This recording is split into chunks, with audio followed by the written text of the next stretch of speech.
Welcome to the Gold Exchange with Keith Weiner, where we untangle market and policy complexity using timeless economic principles. For show notes and archives, go to goldexchangepodcast.com. Today's episode is part 3 of our Ask Keith Anything series. Make sure to follow our social media and subscribe to our channel to stay up to date on all our great content. Now, on to today's episode. Well, here we go. Hello again, everyone. My name is Dixon Buchanan. Welcome again to the Gold Exchange podcast. I'm joined with Benjamin Nadelstein, my co-host for today's episode. And of course, we're here with the founder and CEO of Monetary Metals, Keith Weiner. This is part 2 of our AKA Ask Keith Anything series. To recap to anyone who might be new to this series or this episode, a couple of weeks ago, we sent out the invitation far and wide to everyone in the Monetary Metals network, asking for questions for Keith. Anything was fair game. Any question was fine. We accepted all. Any questions that were sent to us. This was your chance to peer inside of Keith Weiner's brain and see everything that's in there, all the different topics that we could cover. So we got tons of questions back from anything from current events, inflation, gold, monetary metals, and a bunch of random fun ones.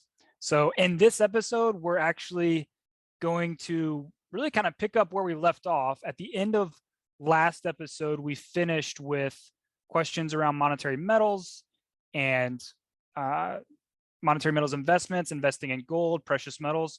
We're actually going to start today's episode there. And just to give you a bit of a preview of the roadmap that we're going on in this episode, we'll start there. We'll work our way outwards from monetary metals into more broader investing related questions. And we'll also be visiting a favorite topic here. You may know it as digital gold, but we have a few questions about Bitcoin in today's episode. Keith hasn't written anything about Bitcoin. He has zero thoughts on Bitcoin, so that should be fun. Get to talk about that a little bit. After a pit stop in Bitcoin Landia, we'll dive into banking, interest rate theory, some more questions on kind of the U.S.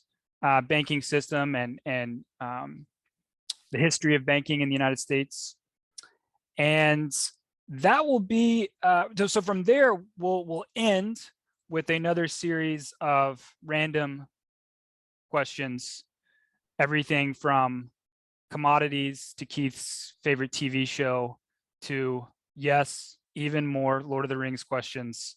So make sure to stick around to the end of the episode to hear Keith's answers there. I just want to say before we begin, Keith has not seen these questions. This is raw, unfiltered access to the man, the myth, the legend, Keith. And so we're recording this as a video episode so everyone can share in viewing Keith's responses to these questions in real time. So without any further ado, Ben, are you ready? So ready. Keith, are you ready? We'll see. The power is in our hands. Keith, Ben and I, we have the easy job, which is we just ask the questions. We just lob the questions to Keith. Keith has the hard job, which is to actually answer them. So, all right, here we go. Starting off with more questions related to monetary metals, investing, and gold. Keith, how many ounces of gold do you anticipate the average American would need to retire and live exclusively on the interest earned? And the question assumes no other sources of income. There's a follow-up, but I'll let you answer that first. So it sounds like a lead into the concept of yield purchasing power. Not if I liquidate all my gold capital, how many groceries could I buy with it? But rather, if I put it to productive work and get interest on it, how much gold capital would I need such that the interest on it was sufficient to pay my living costs? So this is kind of a problem of reverse engineering. So you start out and say, okay, well, how many dollars a year do you need? Because all your expenses are dollars. You know, you're assuming your house is paid off. Your house is paid off, right? I hope. If you're That's right. Well, I'm not the one asking the question, but yes. Whoever this reader or listener is, hopefully your house is paid off in retirement, so you don't have that expense, but you have property taxes, you have insurance and electric bills and grocery bills, and you have a car. Hopefully you don't have a car payment, you own the car outright. You want to take a vacation once or twice a year. You want to, visit your kids, and you want to spoil your grandkids rotten, so you want to buy them lots of presents. So, what does that cost? I don't know. Let's say, to make the math easy, call that $100,000 a year. So, $100,000 a year, and let's assume a $2,000 gold price, just to keep the math easy, is 50 ounces of gold. So if you were earning 3% interest on your portfolio in monetary metals, so let's assume you had some blend of bonds, not very particularly overweight in the bonds, mostly leases, but let's say the blended rate was 3%, then it's just one of those is over of questions that everybody doesn't remember, and to the extent they remember, hated from algebra class in high school or university, as the case may be. How many ounces is it such that 3% is 50 ounces? Right. And the answer is something on the order of 1,500 ounces. Right, so 1,500 ounces divided by, roughly 33, so 1,600 ounces, something like that. Which in dollar terms would be around 3 million if we're using that same gold price. Yeah. 3 million-ish. Yeah. Okay. Yeah. No, pretty simple formula there, but I love where this question is coming from, because I think it's something that all of us need to think more about. So there's a follow-up. Here. An anecdote, if I may. So yeah, go ahead. Very early client who's still a client. So if he's listening to this, I'm not going to call him out by name, obviously, but he knows who he is.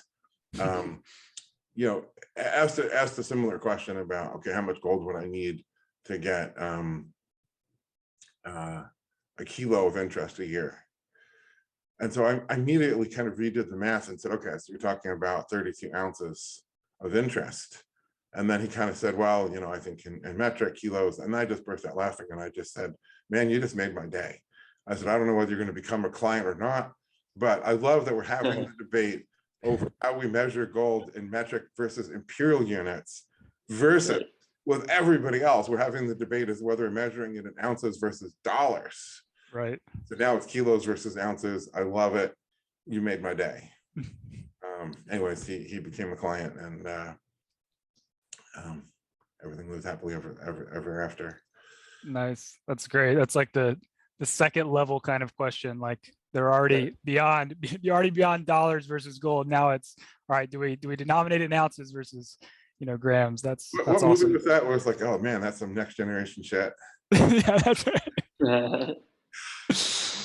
All right. Yeah. So there's a follow-up here, which again, an important follow-up to discuss, which is, how do you see that number changing with the combination of increased useless ingredients? So that's your term as it pertains to inflation and all the non-monetary forces that go into what just gets grouped into inflation as commonly understood, and negative interest rates.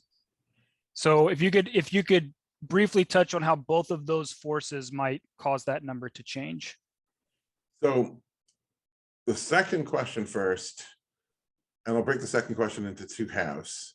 Is the interest rate in gold affected by the interest rate in dollars? And the answer is no, or at least that's my theory. Monetary metals were kind of in a very interesting and privileged position to conduct experiments in monetary science in the real world and get definitive answers. And so that'll be one of those questions that to either confirm my theory or prove it wrong. But I don't believe that that would be affected. However, as the interest rate falls, I've written tons about this. Essentially, every decrease in the interest rate is an increase in the subsidy to producers. And so one can think of it as we're feeding the savers to the consumers. Socialism is always about consuming capital, not just consuming income, but consuming capital. So we're feeding the capital of the savers to the consumers in the form of consumer goods through the producers. And what we do is we take their savings because they're disenfranchised, and we give a subsidy to the we being the government and the Fed, not monetary metals. I want to be really clear on that. Monetary metals isn't subsidizing anybody in anything. It's the Fed doing this, and every time the interest rate goes down, it's an increase in the subsidy. So we get more plentiful consumer goods, and we create extra capacity. So industries are running with a lot of slack in the capacity, and that tends to be a downward force in prices. So that would tend to mean you need less gold to achieve that lifestyle. However, all the useless ingredients, which is when the government forces producers to add stuff to their products that consumers do not value. And usually, so I first thought of the concept when I was thinking about, they force gasoline manufacturers to add either MBTE or ethanol, depending on what time of year and where in the country you are. And I thought that's a useless ingredient. And I was like, oh, that's actually the name I want to coin for this. In the case of ethanol, I think most people probably know that gasoline has that. And they probably have some awareness. If you said to the average person, what do you think that costs? They'd probably be able to make a guess that's, reasonable. But in most cases, people don't even know the useless ingredient is even there. Nor do they value it in any way. They just call it inflation, so-called. And then they say, well, which asset is going to go up with inflation? And the frustration is, well, the universe doesn't work that way. It doesn't provide you an asset that someone else will keep bidding on up higher. The more the government makes goods more and more expensive, and therefore less plentiful, and therefore scarcer. So economics tells us if something is becoming scarcer, there's less of it. The way we're going to ration consumption is by having a higher price. There is not any particular magic asset that magically has the property that it goes up as the government keeps adding more and more useless ingredients, or mandating that producers, I should say, add more and more useless ingredients to their goods. There is no asset that does that. So as the useless ingredients are increasing, yeah, you're going to need more gold capital so that you can live on the interest on it. And that's just, when the government does this. So, so think about it. Imagine if you lived in the UK or Europe, where they've systematically shut down all the forms of energy that can either be produced domestically or work. So shut down coal, shut down oil, shut down domestic production of natural gas, and make themselves increasingly dependent on Vladimir Putin. So that already drove prices up quite a bit, even before the war in Ukraine. Then Putin decides to go to war in Ukraine, and suddenly the price of natural gas is whatever it is, 10 times what it had been previously. The good is actually scarcer for real. And so by making it scarcer for real, everybody's become poorer. And so, if the question is, well, how do you avoid being poorer when everyone else is poorer? Work harder, work faster, be the rare guy who beats the market and finds better investments. It's hard. But basically 99.9% of people are actually made poorer as a result. And, they're going to have to eat less, and they're going to have to set the temperature, thermostat in their house, to a lower temperature in the winter, because the price of heating the house has gone up so much. And that just sucks. And people need to lobby their government and say, stop doing this, start repealing some of these regulations that mandate these useless ingredients, stop impoverishing us. That's great. Or I was just going to say, I'm sure it'd be tempting to, you've got one factor there that would, increase the number of ounces that you would need. And so you'd either need more capital or you need a higher interest rate. And you've got one that might decrease it. It'd be tempting to come away and say, oh, well, those two things will just balance themselves out. But I have a feeling that it's, as they say, more complicated than that. You know, I mean, it's kind of like you toss a coin, and then it lands on its edge. I mean, it can happen. right?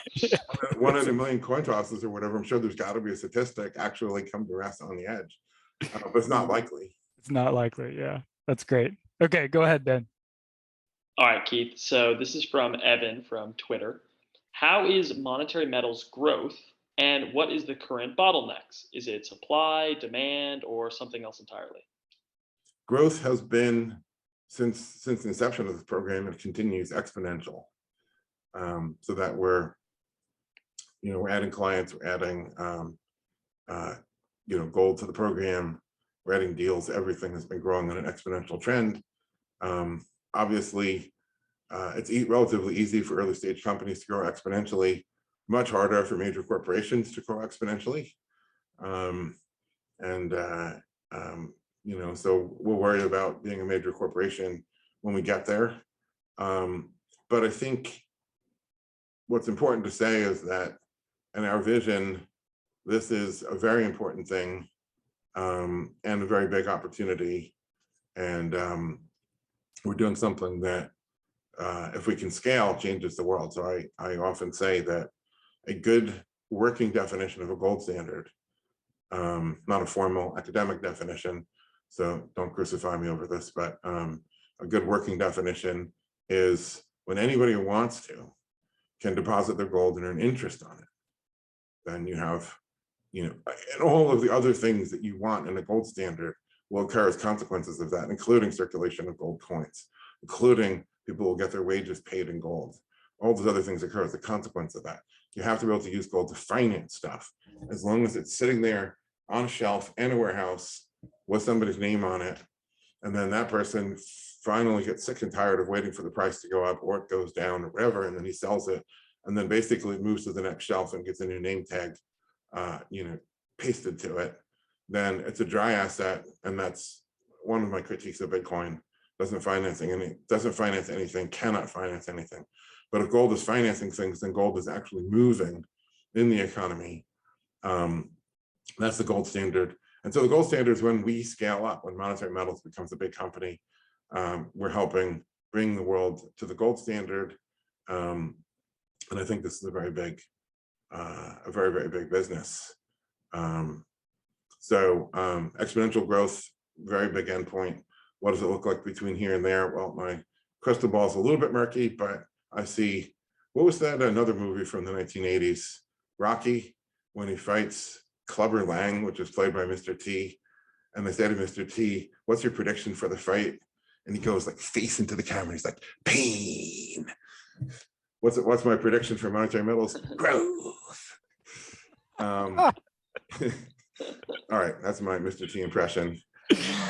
Oh, that's great. I see, because we're helping savers get a return on their principal, which the banks no longer want to do, no longer can do. And even if you could get 2% on your savings in the bank, the Fed has a target, which is called price stability. So George Orwell would be looking down at this, saying, guys, this one's supposed to be a how-to guide. They're trying to create 2% debasement. And so even if you got 2%, which you can't, you wouldn't be getting, you'd be on a treadmill walking at 2 miles per hour while the treadmill is spooling back at 2 miles an hour, you're getting nowhere. So we're helping savers, and then we're helping finance businesses in a smarter, simpler way. And I think the market for what we're doing is big, and we're creating it. So this is a new thing that didn't really exist before us. And as I said, there's a purpose behind it. It was 2 halves of the question. I think I addressed 1 half. Yeah, I think the question was, how is our growth, which I think we were saying is exponential, and then what were the bottlenecks that we might perceive, supply, demand, or bottlenecks. So we're kind of in an interesting place that there's not one single long pole. Maybe that's because of smart management to some degree, but I think there's a lot of things. There's supply, and there's demand, and there's staffing up, and there's internal systems and processes, and there's building the brand, and there's developing the partnerships. It's a lot of things, each one of which there's internal friction that we have to reduce, each one of which helps towards the goal, and we have to move forward on all fronts. But I don't think there's a single thing that, hey, if we could chop that pole down, we'd suddenly jump ahead. Great answer. So you mentioned that answer, something that actually ties into the next question, which is, all these things, when it comes to using gold as money, all these things kind of flow downward from the ability to earn a return on gold paid in gold. And one of the things you mentioned was wages, earning wages in gold. So this next question asks, this is from Twitter, do you pay your employees and or contractors in gold? And if not, why not? So I just wrote an article, which I think will be published today or tomorrow. And you guys are the ones in control of that. So I'm saying this on Monday, April 4, depending on when this podcast is published. I just wrote an article about this narrative that Russia is demanding payment in rubles, and it's backing the rubles with gold, it's backing the ruble. It's a petro ruble, it's backed with oil. The US dollar is going to lose its reserve status, et cetera, et cetera, et cetera. And, I addressed that issue of when we talk about paid in, are we saying that the economic calculation is performed and that long-term contracts are set in terms of, or are we saying merely as a mechanism for remittance? And so if I can, give a spoiler to my own article or series of articles, I talk about, imagine you're a homeowner and for whatever reason you've neglected the front lawn, and so now it's 8 inches tall, and you have seed heads appearing or whatever, it's kind of getting ugly. And so some kid comes along and says, I'll offer to mow your lawn. And you say, well, how much do you want for it? And he says, I want one box which contains 16 ice cream sandwiches. So would you say that the price of a lawn mowing is a box of ice cream sandwiches? No, nobody would say that. What they would say is, what is a box of ice cream sandwiches worth? Oh, well, it's about $8. Now we say, okay, what's the minimum wage in your area? And let's assume you don't live in New York City or Sacramento or LA. It could be around $8. So essentially, and let's assume it takes an hour to mow the lawn. He's essentially saying, I want to get paid minimum wage. I'll use your lawnmower, so it doesn't have any cost of fuel or equipment. I want to get paid minimum wage, which, for a 14-year-old kid, that could be pretty cool. So the concept of where's the economic calculation performed, how is the price actually set and determined versus what is used to remit, and those are two very different, should be treated as separate ideas or separate concepts. Certainly in the case of the ice cream sandwiches, that's clear. Now, the article was talking about remitting payments in rubles to make that same point. But in the case of wages, there's a market for wages, in the US and in the world, and that is a dollar market. So what would happen if you said, okay, I'll commit to paying, instead of paying a $50,000 wage, I'll commit to paying 26 ounces. And then we sign a contract that's a 5-year contract or something like that. Well, the problem is if the price of gold drops, if it drops 1%, I don't think anybody's gonna do anything about it. But let's say it drops 10% or 20%. Now you have somebody who's being paid significantly below market. Now, depending on what kind of employee, if that employee is anywhere near the minimum wage, you could actually fall below the statutory minimum wage, which is illegal. Conversely, what if the price of gold were to double? You're now paying double the market wage, so the employee is going to be happy, but the employer is not going to be happy. And so it's one thing to say, if an employee wanted, would we remit the payment in gold, as in essentially do the employee a courtesy service and buy the gold. Say, okay, we're going to pay you, $2,000 right now, but instead of paying $2,000 as a service, we'll buy an ounce of gold and give you the ounce of gold and put it in your monetary mills account, or mail you a gold eagle, or whatever it is we're going to do. Sure, you can do that. But what's not possible in the market, in the world as it exists today, And this is one of those things that certainly in the gold community, this problem is rampant. But even outside the gold community, I can't tell you how many times I've been coaching an entrepreneur, mentoring an early stage company. You have to get in the discipline of understanding how the world exists today. What are the processes? What are the rules? How do things work? And whatever it is you want to do, you can take the world one step in whatever direction you want to go. But generally, if you try to jump more than one step, what happens is you just skip a step, you get out of sync with the world, and it doesn't work. The way the world is today, the labor market is a dollar market. It's that way for a lot of good reasons. It's cemented in place, and if you try to change it by doing something like that, you only end up hurting yourself. And there's an asymmetry to it, because if the gold price goes down, the person's either going to demand a renegotiation or he's going to quit.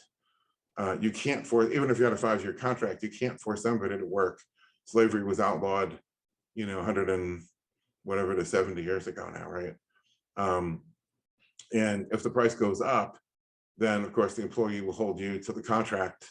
So essentially, you've given a free option, you've given a call option on gold for what you haven't been paid. So unfortunately, it's a dollar world, and you can try to change that, but you have to be very targeted on what kind of change you're trying to create and what kind of mechanism you're using, what vector you're using to push that change that you want to push. Otherwise, you don't get any change at all. Otherwise, like, how many companies have said we're going to enable people to use gold as a means of payment to other users of the system?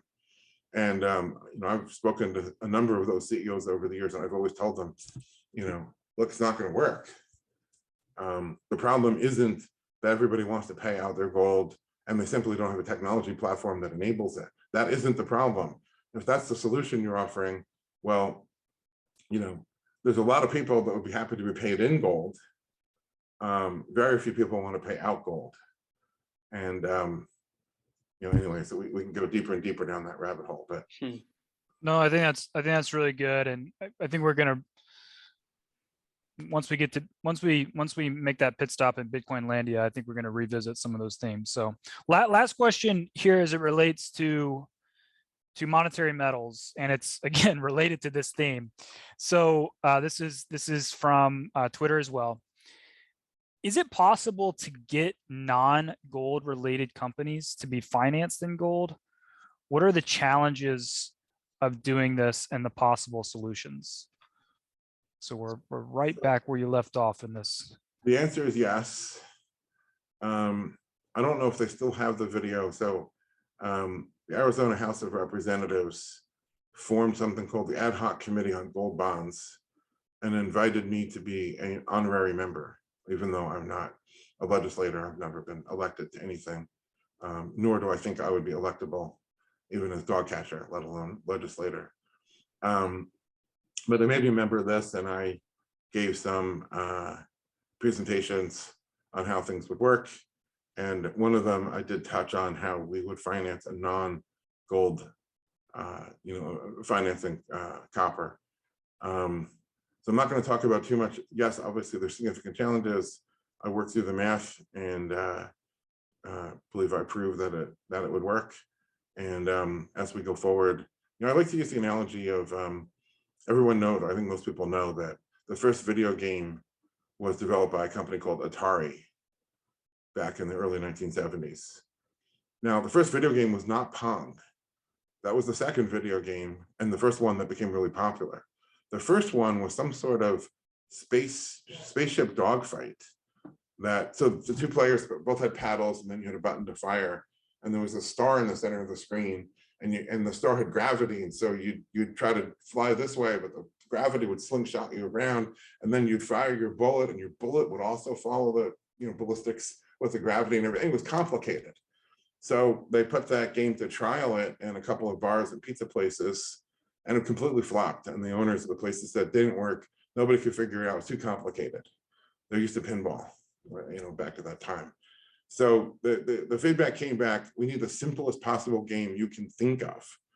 And so what could be simpler than, two paddles that two players control a ball that goes back and forth. That was such a wild success the first bar, they put that in Atari, the founders or whatever, the executives came back to that bar the next day and said, how did it do? And the bar owner said, it did good for a while, but then your machine broke. So they opened it up to look at it. What happened was they had a 1 gallon milk jug as the coin holder.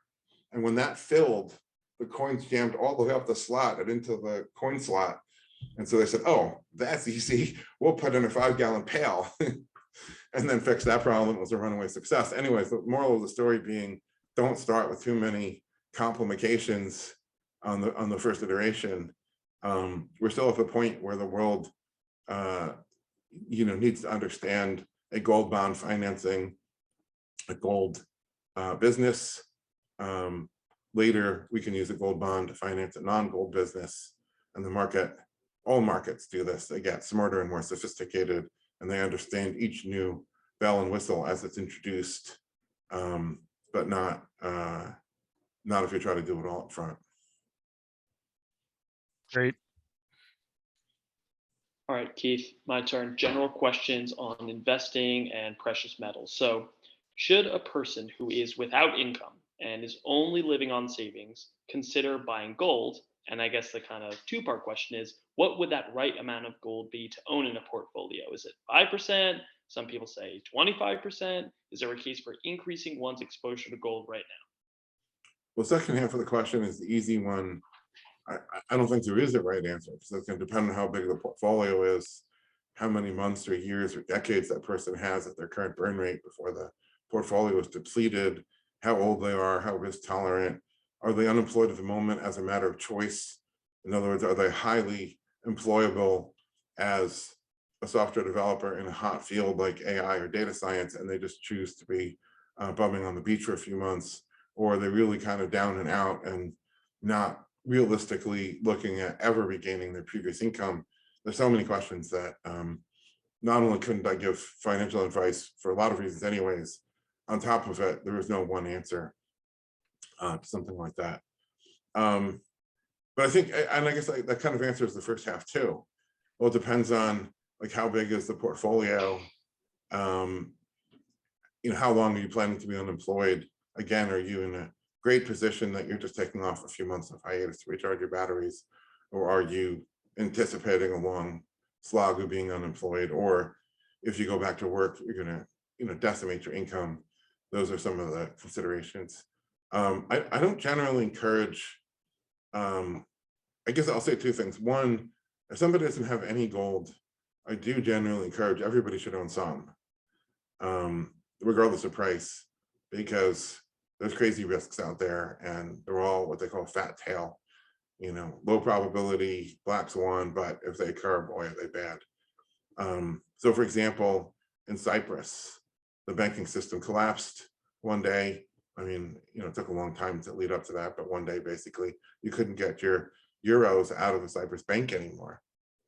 And the purpose for owning gold, if you had bought gold before that, wasn't so that the price would go up. And if I recall at the time, the price did not go up in euro terms. However, the gold was still money good, and the bank account was now frozen, and you could only get 100 euros a week. I don't remember what it was. They had very strong capital control. So if you wanted to get off the island and get to the mainstream where you could get a job, and all you had was euros locked in a Cyprus bank, you might have been screwed. If you had gold, I'm sure giving a little bit of gold to the captain of whatever boat, you would have had no problem getting off the island. So I think everybody should have some, but beyond that, I don't necessarily recommend buying gold as a speculation that its price in dollars will go up. So if you're unemployed and you have a portfolio, I guess if you're trading it, you're going to have your charts and you're going to have your guides to trading.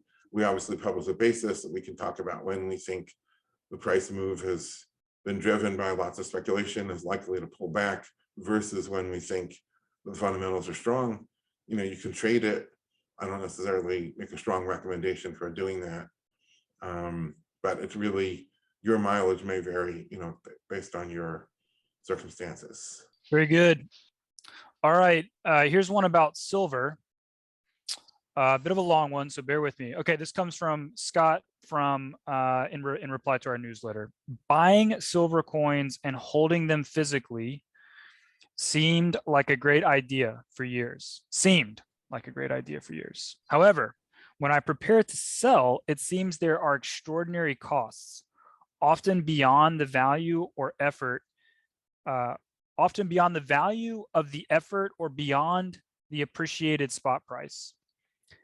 Physical silver seems relatively easy to buy, but impossible to sell. But I still think silver coins are the best way to hold silver.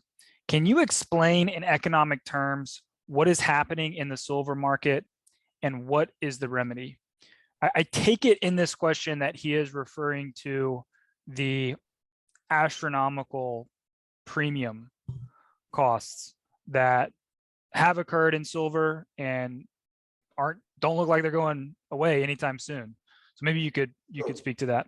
I can touch on, I'm certainly, it's funny, I've even seen some silver dealers talking about this on Twitter, that there are some who just, charge an arm and a leg to their customers. They sell the silver scarcity story, and they just charge above market prices for it.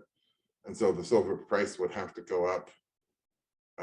If you overpaid $10 for that coin, the price of silver has to go up $10 just for you to keep even.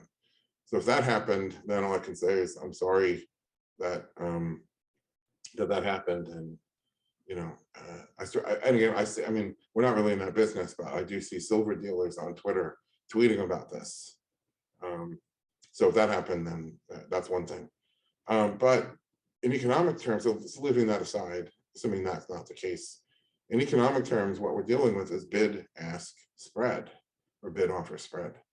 When you buy it, you're paying the offer price. Assuming that you were to turn right back around before the silver prices had a chance to move even 1 penny and sell it, you're selling it for the bid price. The spread between the two is the measure of what loss you will take to get in and trade in and out of the good. In this case, he didn't say, was it silver eagles? He didn't say what kind of coin it was. Yeah, he just said silver coins. He didn't, I mean, it doesn't really matter if it's eagles, maples, fills. That I think they're all having the same problems. But yeah, right, go ahead. I think the eagles maybe the last I had seen, maybe the eagles are worse, at least in terms of, so actually there's premium and then there's spread. So the coin is worth more than spot generally. And right now, I think the premium is at a pretty high point. Other times the premium can come down quite a bit. So it also, there's a cycle in where the premium goes. So if you bought at a time when there was kind of a silver mania on, and then you want to sell when silver is in the doldrums, you could lose a lot, even though the bid-ask spread may not be that wide. Not only are you losing the spread, but you're also losing the premium goes up and down in some sort of cycle like that. Right now, I think the premium is actually pretty high. So if you're trying to sell right now, you shouldn't have that problem. But there is a bid-ask spread. So one thing I can say is that we're not really in the business of dealing in coins. However, unlike other dealers who are going to say, okay, we'll buy that coin, we'll give you a premium for it right now, and then they're giving you dollars, so you're out of silver, which isn't necessarily what you wanted was to capture the premium in your coin and get out of the coin and into something like a bigger bar, assuming you have enough coins that would be worth it. That's what you wanted. So other dealers are right now advertising that they'll pay you dollars for it, which isn't what you want. Monetary Metals is in a unique position of saying, if you want to sell silver coins right now, we can trade that for silver account balance, and that there's a net gain in ounces. And now's a pretty good time for doing that, for whatever that may be worth. So you have bid-ask spread, you have a premium, which is on a cycle, and then you may, in some cases, have excessively wide bid-ask spreads. But overall, this is a problem. And earlier, the question was about wages paid in gold.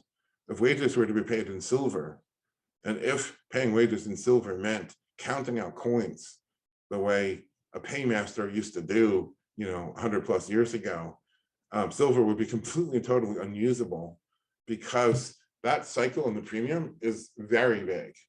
So the issue is, in the case of silver coins or any retail silver product, especially ones that are minted, the capacity, so the equipment that mints it is expensive, and so the companies that do this don't want to overinvest. They don't want to borrow too much, to just accommodate the peak demand, and then leave the equipment idle during other periods. So the capacity for manufacturing the blanks, I mean, you can stamp anything you want on it, and stamping is easy. All you need is a press and a die, right? So for a couple $1,000s, you can get any die you want, and a press is just a lot of weight and hydraulics, or even just with a lever. But manufacturing the blanks is a big deal, and it's kind of expensive. So when retail demand goes up, then the capacity to provide the product to meet that demand is inelastic. And so what you get is widening, that premium is going up and up and up relative to if you can buy bigger bars. So for some people, if you're in a position, buy the bigger bars. And then, we're aware of a company that is buying the 1,000-ounce bars and then cutting them down into smaller chunks, which they put their own hallmark on and then sell them. And so you can get closer to the price. Obviously, they have to charge some sort of markup for what they do, but you can get much closer to the price of a 1,000-ounce bar versus the price of a 1-ounce Eagle, which is, can be $15 over spot right now. I mean, it's pretty crazy.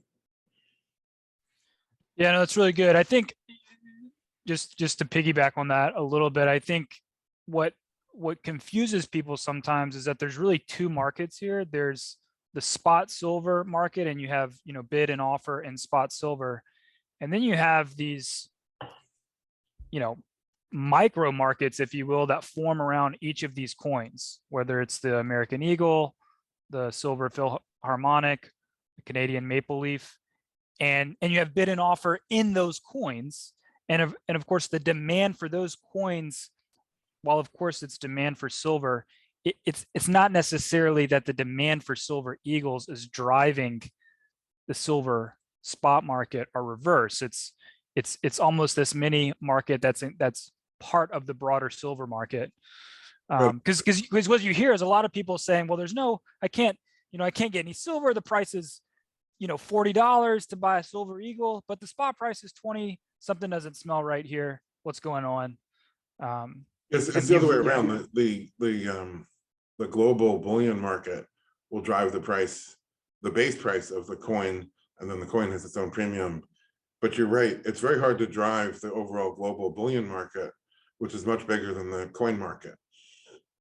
And so I wrote an article many years ago likening it to, yes, it's true, you're drawing demand from the global bullion market through Eagles. However, you have a giant lake of silver in the global market, and you're trying to drink through a straw, which is the Eagle market or the Maple market. And yes, you are pulling water out of the lake. That is true.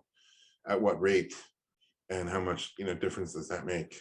Right. It's real demand. It's don't hear what we're not saying. It is real demand, but what impact are you having, right? When you measure the total. There's some folks that are more arbitrage oriented. So there's some folks that are absolutely inclined. They want to go out and buy silver Eagles until they talk to their dealer and they find out that the spot price is $25. However, the price on the Eagle is 40. And then they make a decision to say, I'm going to arbitrage, which is I'm not going to buy Eagles, even though I thought Eagles would be a better form of holding the silver because it's very recognizable. If there were to be a post-apocalyptic economy, you will not have a problem passing off Eagles because everybody recognizes them. There are some real advantages to the government minted coin that the bar doesn't have. However, at $40, there are a lot of people who say, yeah, there's an advantage, but it's not a $15 advantage. It's only $5 I would pay, but not 15. Right. And then they will switch and buy kilo bars, 100-ounce bars, 1,000-ounce bars, whatever. And so as the premium goes up, yes, it will shunt other people to go buy the bigger bars to some limited amount. And, the buying through the limited manufacturing capacity in the coin market is a pretty slim straw. Right. Hopefully, Scott, you'll find that answer helpful. All right, Ben. All right, so this is from our newsletter. So, Keith, I know you don't give much weight to the silver and gold manipulation on the COMEX and the LBMA. I respect that. But there sure seems to be some odd, predictable ways that the price moves every so often. Is there any situation where Keith raises his eyebrows and thinks, this is odd? Please elaborate either way. Thanks. Sure. And I'll give a pithy, perhaps sarcastic answer, but I raise my eyebrows at anyone who says there's a predictable pattern that could be traded. Mm, Because if there truly were a predictable pattern that truly could be traded, somebody would be trading it, and then that would end the pattern. So, right. okay, the theory is if you buy at the end of the close and you sell on the open, or all these kinds of things, that were really true, right? So there's a lot of people who can do a lot of very sophisticated math in terms of setting up hedge funds, much more sophisticated than the basic statistic to see if it were true that you could buy on the close and sell on the open and make money. And remember, you have brokerage fees potentially, depending on what you're trading, commissions, bid-ask spread, and everything else. If that were really true, then somebody would be doing it, and that person would be scaling it up, and other people would be doing it, and they'd be scaling it up. There'd be so much buying on the close and so much selling on the open that whatever spread there was to be made would be compressed into something so small that the marginal hedge fund would walk away from it. And generally that means in modern markets, with the cost of credit being so dirt cheap, when you get to that point where it isn't worth that anymore to the marginal hedge fund or to the marginal bank, the spread is so small that to the naked eye, as a casual retail investor, you wouldn't even see it, like the basis spread. If you plot a picture of the gold price in the futures market and overlaid that on the gold price, and I don't think we have 60 some odd graphs on our site. I don't think we actually published this. Show the gold price in the spot market overlaid with the gold price in the futures market. I don't think we even publish it because the difference is so small. It would look like two lines, one on top of the other. You couldn't see it. You need a more sensitive instrument. It's like, human hair has all kinds of barbs and scales and all kinds of things on it, but you need an electron microscope to zoom in, right? It's the same thing with something like that. So I raise my eyebrow when someone says that that's a predictable pattern. I would say, anybody who saw that pattern would be making a killing on it rather than complaining on the internet. Right. If it's so easy, everyone would be doing it. Or so it would only take one person, right, with enough scale, and he would just arbitrage that gap right out. And then the market would go back to, so the market looks like a random stochastic signal. Anybody who has the math and the sensitive instruments and the other things to see something that's not random in it will trade that not random component, and he will scale up his operation until the not random part is crushed down to just that marginal 1 tick above the interest rate or whatever it is. And then what he leaves behind is a market that is so random that even he can't see a non-random pattern in it. Then somebody else has a different theory, and usually the people with those theories trade them and make money rather than complaining about it. Because if you make money, somebody will. It doesn't take everybody, it takes only one person. Good point. Ben, why don't you ask your next question? There's one more, but as I'm reading it here, I think it's better suited for the random fun ones at the end. So you go ahead and ask your next one. So I think I'm going to know the answer to this, and it's going to reference one of our Gold Exchange podcasts. But what can Arizonans do to support your public policy efforts on gold? And what can Americans do in general? So I think there's a couple of public policies that are important. So sort of going down in descending order. One, if there's a sales tax on gold, which Arizona does not have, write your legislators and say this is unjust, this is obscene, and by the way, it isn't really adding any meaningful amount of revenue to the state coffers anyways. All you do is you push the bullion trade out of state. Secondly, if there's a capital gains tax on gold, which finally, after 5 years of my efforts and the efforts of a number of others, including some heroic legislators, I say heroic because I don't know that they really had a lot of voters that demanded it. I think they just did it because they thought it was right. And so for that, they deserve credit for that yeoman's work. We don't have a capital gains tax on gold and silver in Arizona either. and there's a number of other states, Utah, Oklahoma, I believe. Texas doesn't have any income tax, period. So therefore, no capital gains tax, period, and therefore no capital gains tax on gold and silver. So if there's capital gains tax in your state, absolutely write your legislators. Again, number one, this is morally obscene. Number two, it's impractical. Number three, the revenue that it produces. I looked at Texas, I looked at Arizona, and Arizona estimated it might be something like $150,000 a year to the state government. I mean, truly de minimis, a rounding error that would round to zero on the state budget. And for that, you're troubling the citizens with all these things. In Arizona, I was on this, as I mentioned in a previous answer, on the ad hoc committee on gold bonds. I think it would be a huge acceleration to the idea of gold returning as money, not just as something that an asset that people trade and goes up in price and then people can sell and get more dollars, but actually is useful if a government were to issue a gold bond. And the state of Arizona could potentially do that. There's a few other states that could potentially do that. Nevada being the biggest gold mining state, producing, I think, 166 tons a year the last time I had looked. Utah, Idaho, Alaska, California also produces gold, but I'm gonna almost hesitate to even suggest California, because if you live in California, your odds of getting California to issue a gold bond are, slim to none.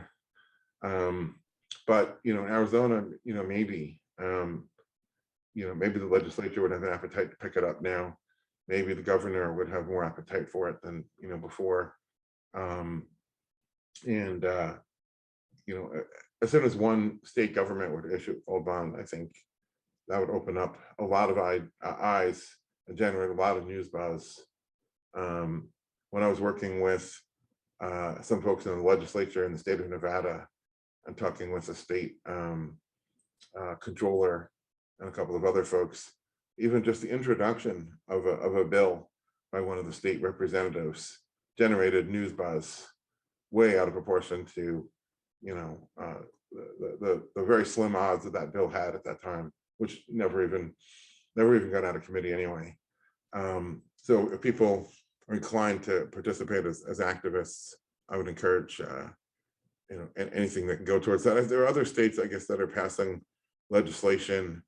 I think Idaho and Wyoming are among them, and perhaps Utah, that legislation to either authorize or even in some cases require the state, if they have a rainy day fund, to hold some of that rainy day fund in gold.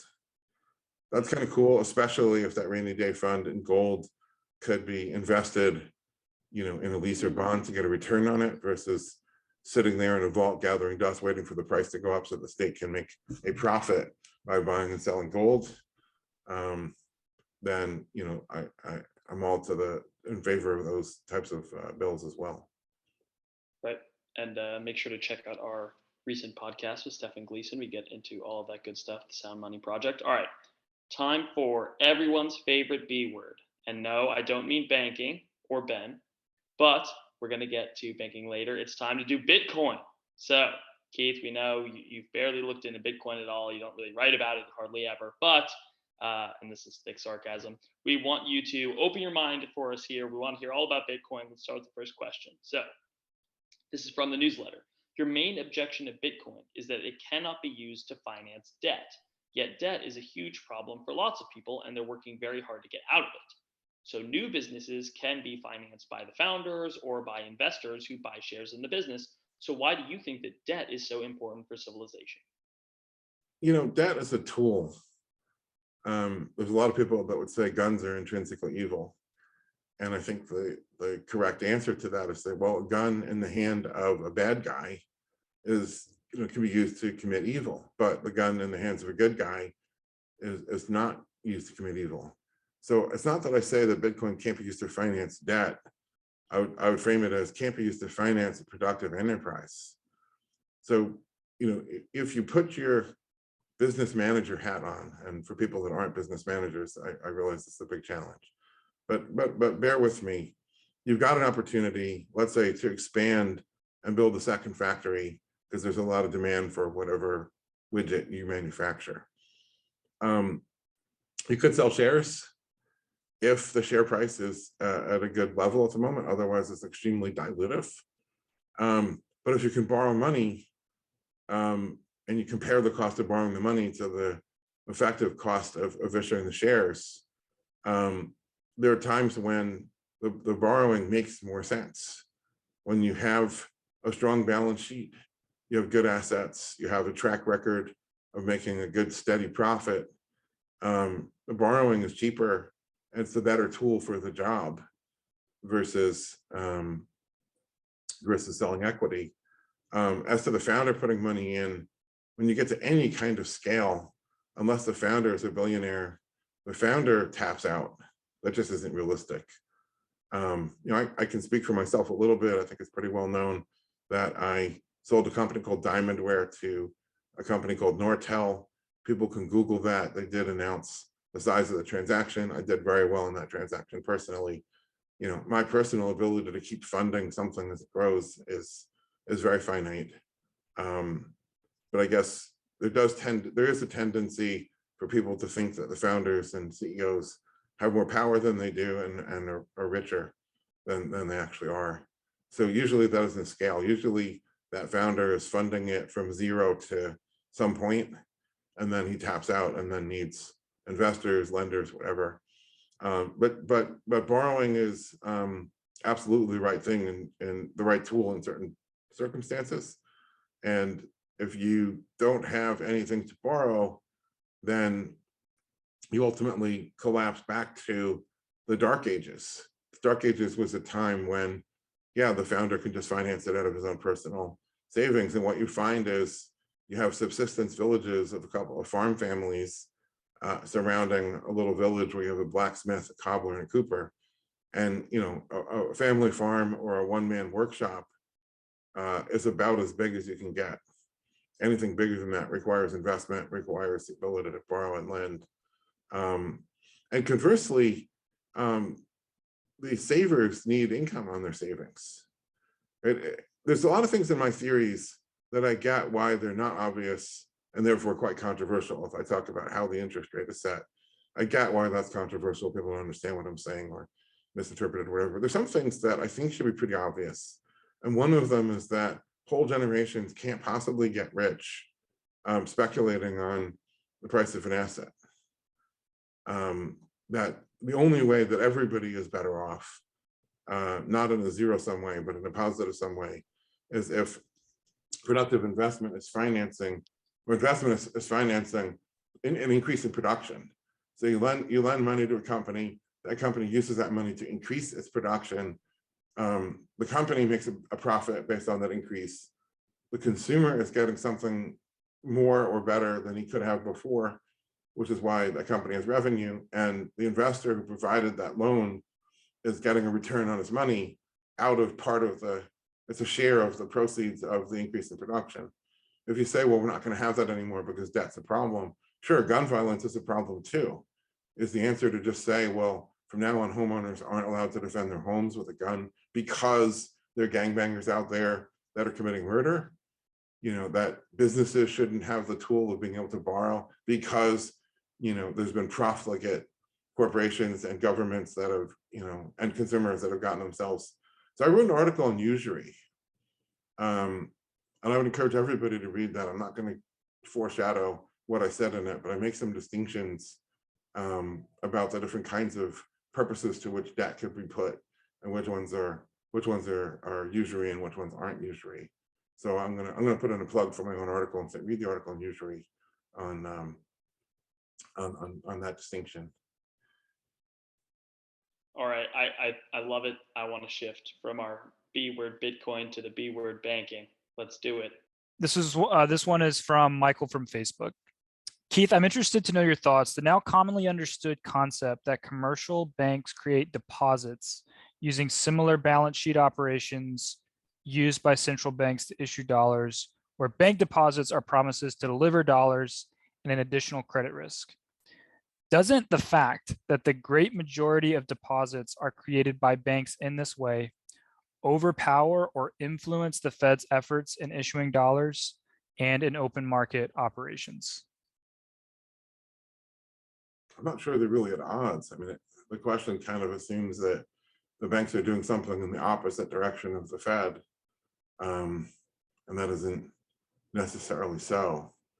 So yeah, it is absolutely true that a bank, there's so many mechanisms that we have in our banking world today that are like sort of vestigial, that don't really make a great deal of sense until you kind of look back to the antecedent, how it worked in the gold standard. So in the gold standard, a bank reserves meant the bank had gold in the vault.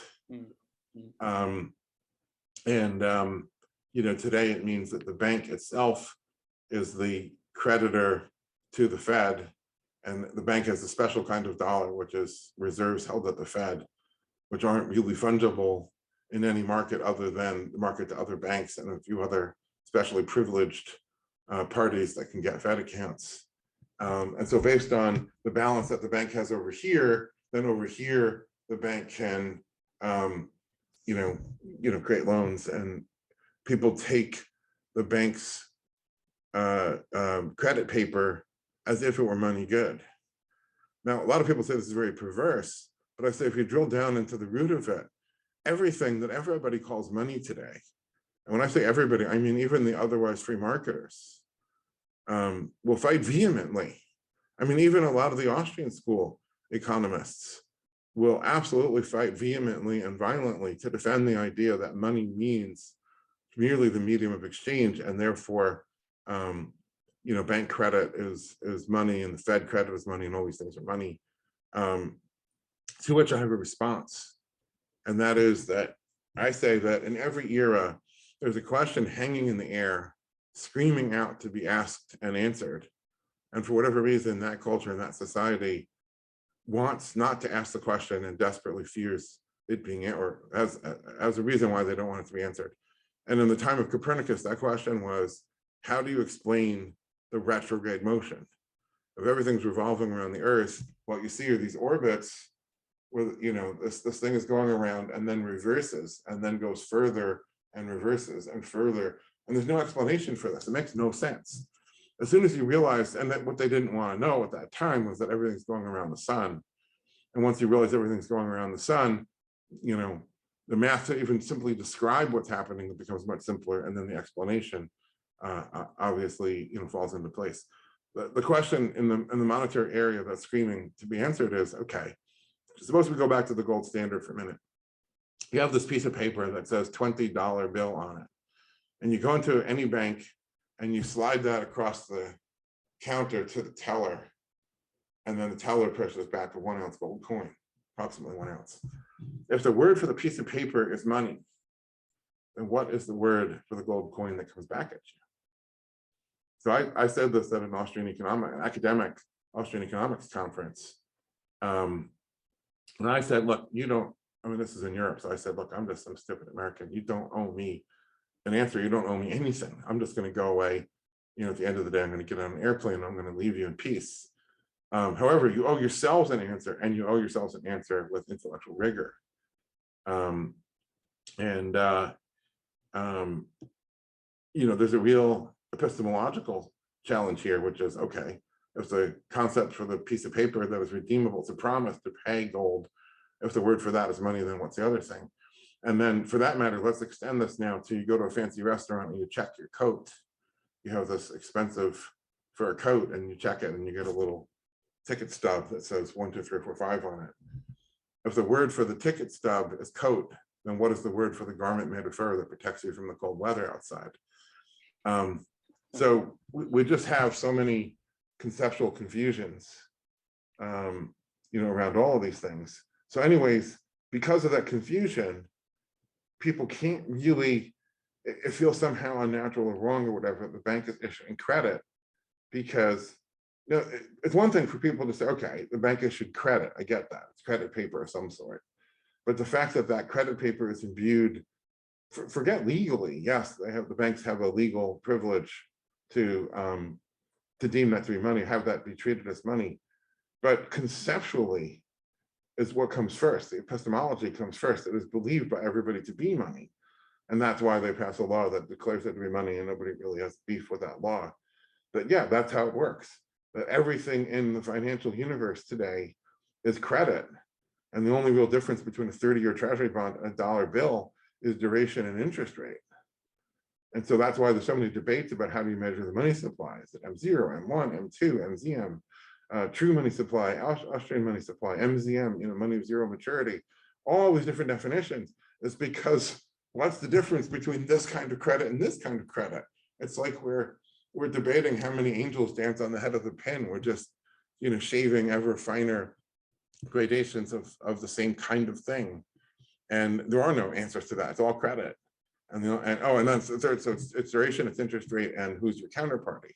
So if you have a bank account, then your counterparty is the bank, which is an additional credit risk on top of the Fed and the government, which is whatever risk that it is. Of course, in our current system, deemed to be risk-free. It's another pet peeve of mine. That's called risk-free, and of course, it is not free of all risks. If that were a private issuer, there would be a securities regulator somewhere that said you can't call that risk-free. Well, Keith, the next question is, I think, kind of related to this kind of irredeemable and credit kind of topic that we're on, which is from Austin Jones on Twitter. Does lending increase the dollar supply, so a balance sheet expansion? And when I pay off debt with dollars, does that reduce the supply of dollars, balance sheet contraction? So is the amount of non-extinguishable debt roughly equal to the quantity of dollars? I have to think about it. I'm not sure I agree with the framing necessarily. I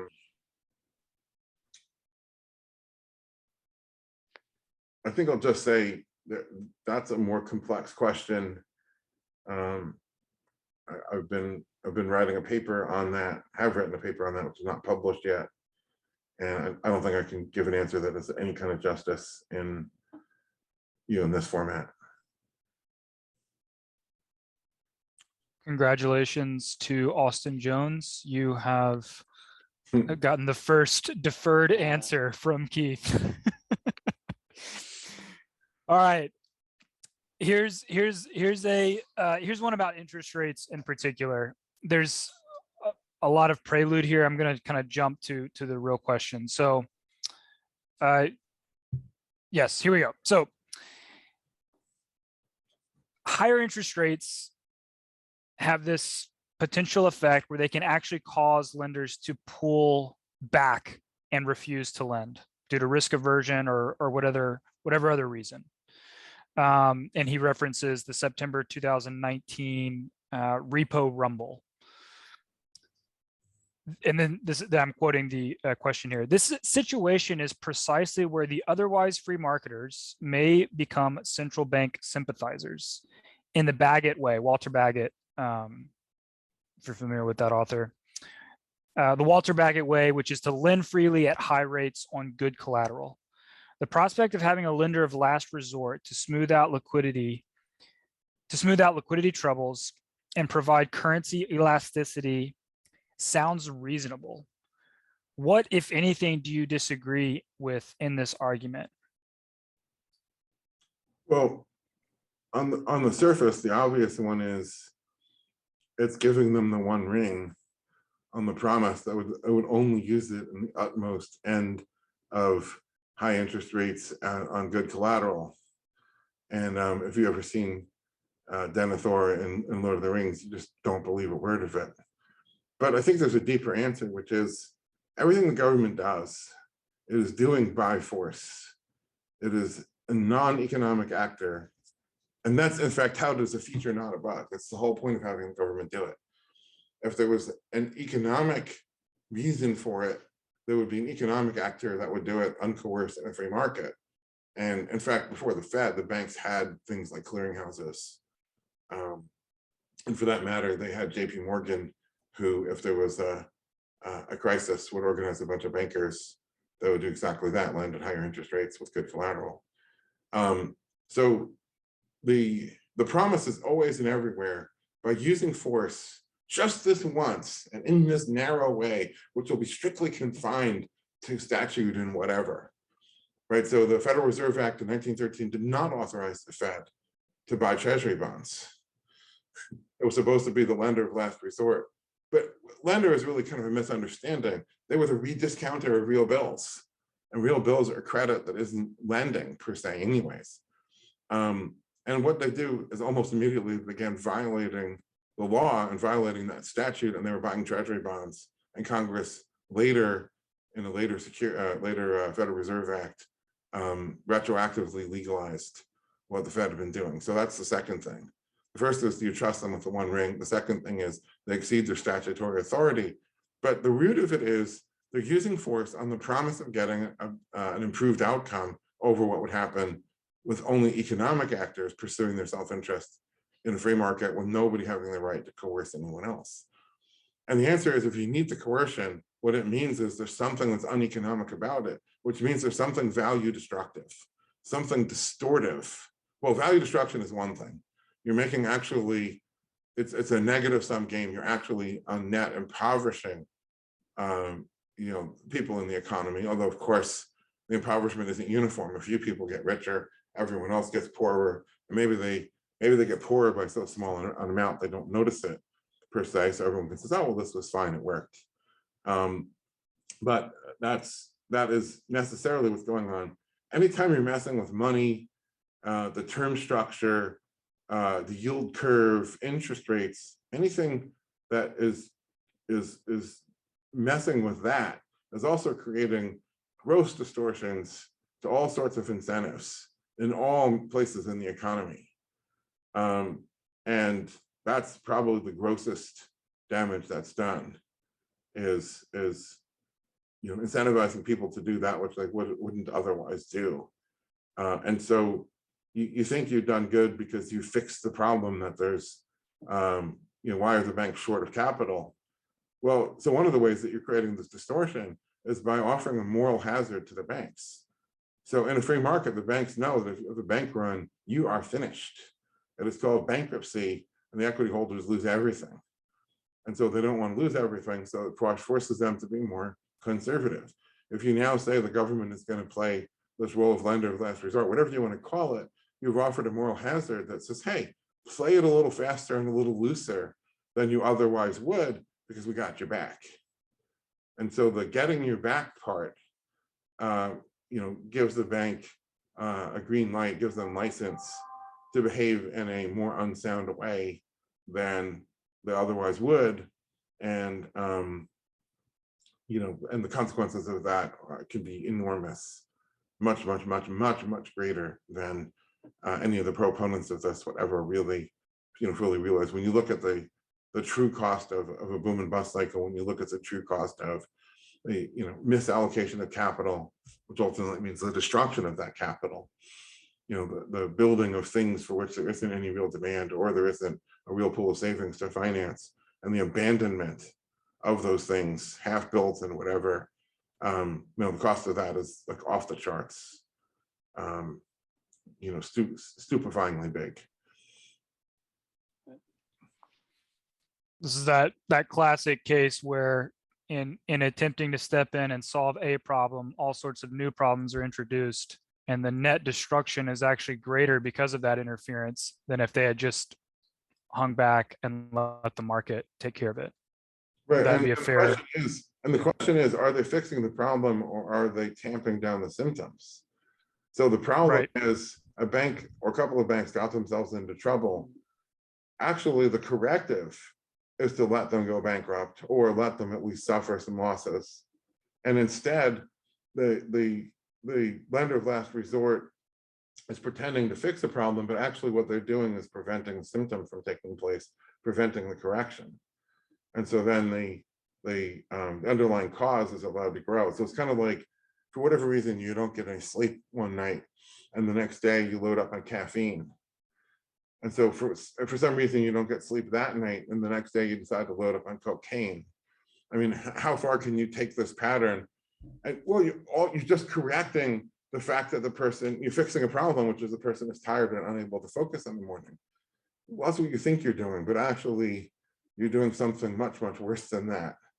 And you're focusing on the scene and ignoring what Bastiat called the unseen. Right. And I think also, too, we were talking about that fat tail at the end for why people might want to own gold. If you fix that one problem, the symptoms of that one problem, you might actually be increasing that fat tail at the very end, which is almost imperceptible in the current moment, but in the future, very, very dangerous.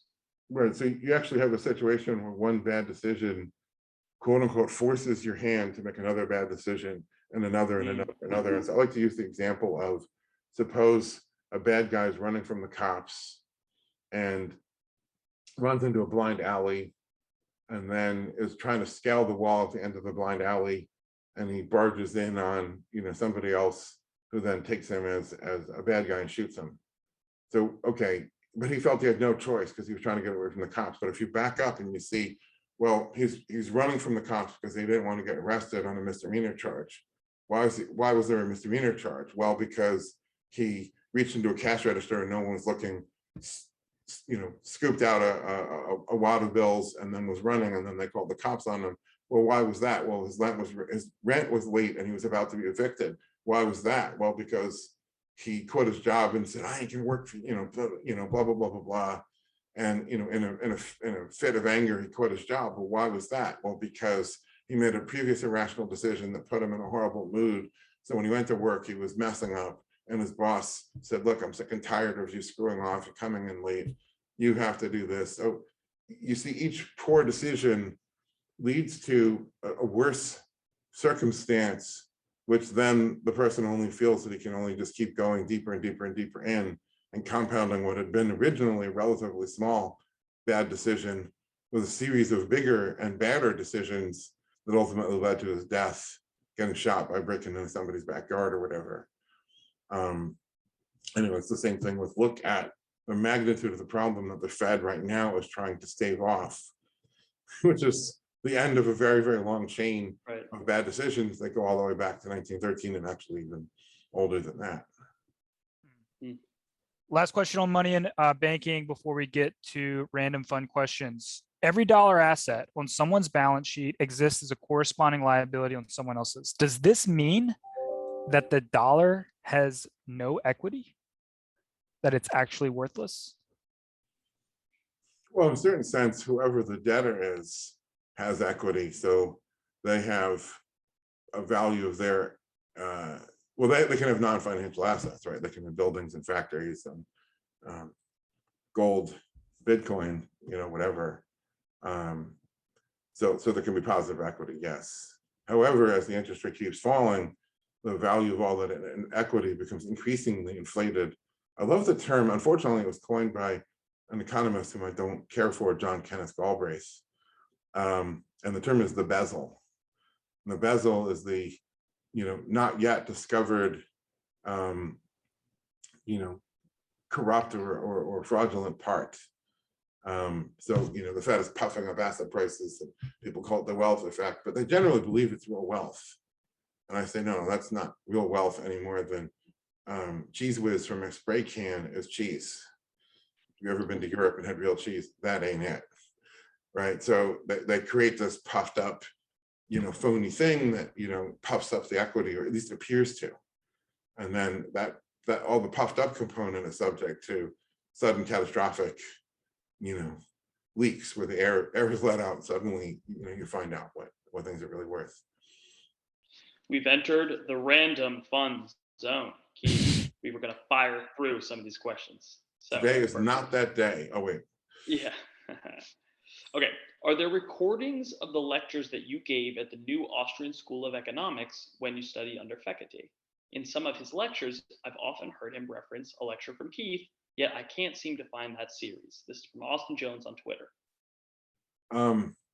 There may be, but if there are, I'm not sure how to trace it down. There was a guy who was recording a series of videos. I think it was on CD at the time, or maybe DVD. I'm not sure what became of that or how much of that material was preserved. I'm sure he sold a few at the time. The master still exists. Is he still in that business? I'm not really sure about that. All right, Austin Jones, if you can find those, you're the man of the hour. Okay, number 2. Is there a single best essay or book on the need for a gold standard before your soon to be hopefully written one?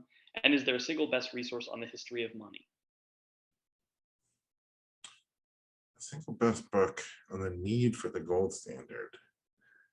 I mean, a lot of people have written about that. Hayek obviously talking about competitive currencies. It's pretty obvious to me that in a free market, gold wins. It always does. Mises, in Ayn Rand's book, Capitalism, the Unknown Ideal, a young Alan Greenspan wrote a it's not a book, but it's a chapter, but it's a pretty long one on, gold and inflation. I forget what the title of the essay was.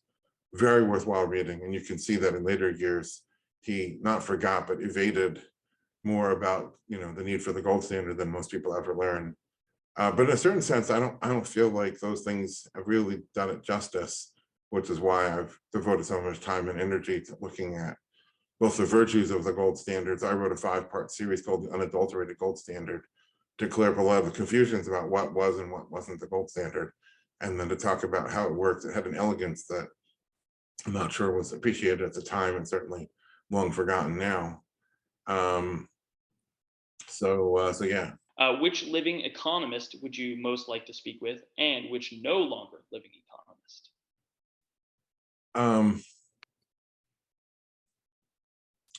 The no longer living economist would have to be Menger, and I would need a translator. I'm not aware that he spoke English, and I definitely don't speak more than a few words of German. Living economist, I've spoken with several whom I respect. I'll have to give that some more thought. I've kind of made a point of reaching out and meeting people that I wanted to meet and talk to, which is how I originally discovered Fekete. It's like, I want to meet this guy. That's what I did in 2009. I feel like within that answer is a silent backhand to the entire economics profession that it needs to improve. I know I'm not. I definitely have my disagreements with them, but I still have respect, for a lot of people. But I think the question is kind of like, who do you single out as the, the Einstein, as the Menger or the Mises of this generation? And I'm struggling a little bit with that. All right, just a few more questions here. Here's a good one. Are entrepreneurs really making a mistake at the personal level when they work on an unsustainable project in the boom part of the boom bust cycle? For example, take Joe Austrian. He might be fully aware that there's a housing bubble fraught with moral hazard, but he makes a great earning digging sewer ditches or working construction on building all these houses. If he's able to get out before the bust, is there really anything wrong with that? I mean, I always try to be clear and say, the Fed forces us to play this game. And, to my answer earlier, I mean, reality, the market, the world works the way it does. And if you want to change it, you have to recognize how it is currently. And so I blame the Fed for its stupid game and not the players. I don't really have any blame, like in the sense of wrong. Now, that said, I think you're playing with fire because you think you can get out early. Maybe you can, maybe you can't. Number two, it becomes very tempting to think that, the boom is actually your own smarts and skills. And it does take some smarts and skills to succeed even during a boom, don't get me wrong. But you may start to, an old advisor of mine used the expression, sniff your own farts. A little bit earthly, but still keeping it family friendly, I think. And then I do kind of have a bit of an objection on kind of at a different level of, somebody who wants to produce entertainment content that's nihilistic and celebrating destruction, producing video games like Grand Theft Auto. We're selling marijuana now that it's legal. It's legal, I get it. You're making money, I get it. I certainly want nothing to do with a business like that. Now, I wouldn't put selling houses on the same level as selling marijuana or producing Grand Theft Auto. But there are degrees of it, and to the extent that you understand, the game, is that the best place? Is that the best and highest use of your time? Do you find personal purpose in that area? And I would ask questions around that. Great. Okay. We're going to end with the Lord of the Rings, so I'm going to shift those to the end. What is, in your opinion, what is the most overused word in finance? And you cannot answer with money or credit. So it's one of those words, when you hear it, you're like, that word, I do not think it means what you think it means, but you can't say money or credit. Can't say money or credit.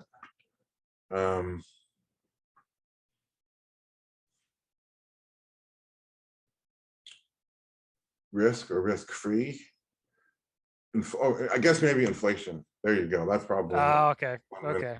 Inflation. Yeah. All right. Should have seen that one coming. Yeah, I should have seen that one coming. You've got only 3 articles or 3 essays that you can recommend to someone to give them the most kind of fully orbed understanding of your body of work. Which ones do you choose? When gold backwardation becomes permanent. Number 1. Using gold bonds to avert financial Armageddon. Number 2. And I'm trying to think, there's so many other good ones, but in terms of at that level of like the seminal Keith article, those would be the 2 for sure.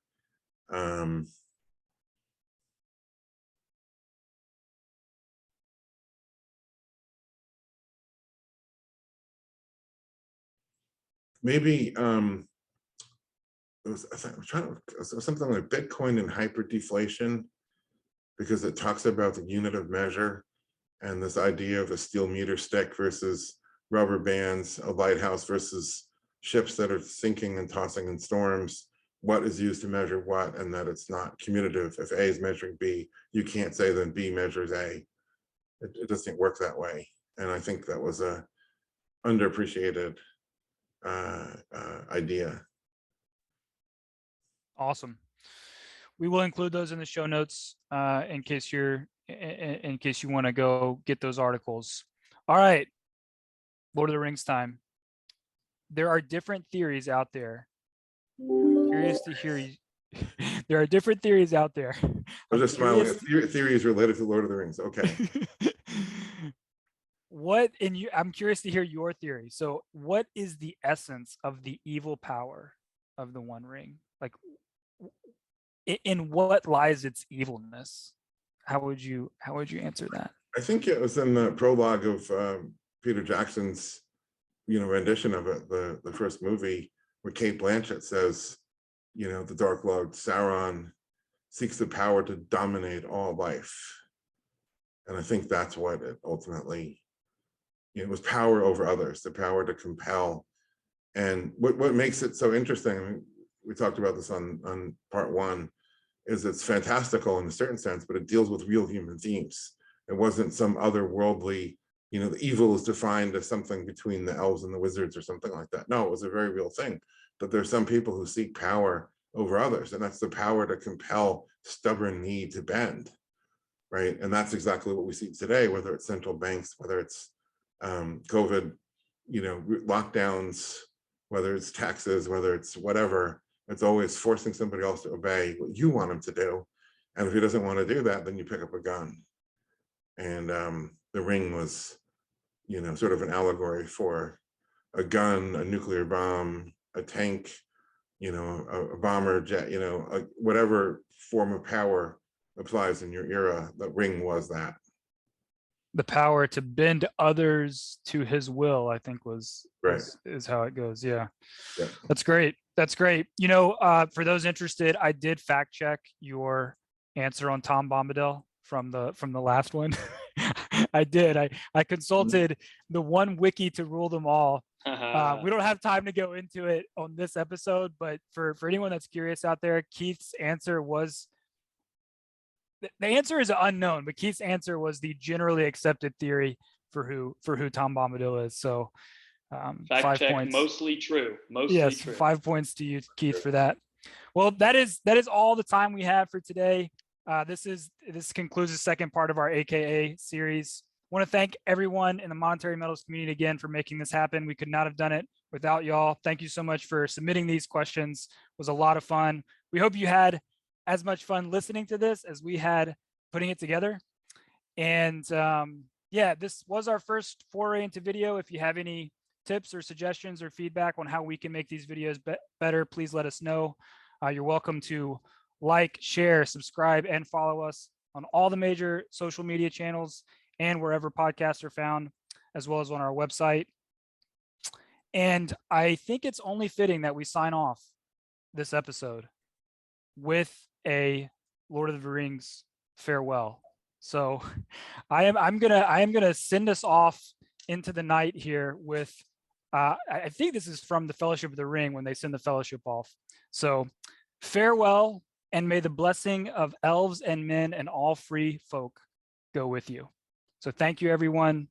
We will see you again on the next episode of the Gold Exchange podcast. Thanks for checking out this Ask Keith Anything episode of the Gold Exchange podcast. Make sure to subscribe to our channel and check out monetary-metals.com for all our great content. See you next time.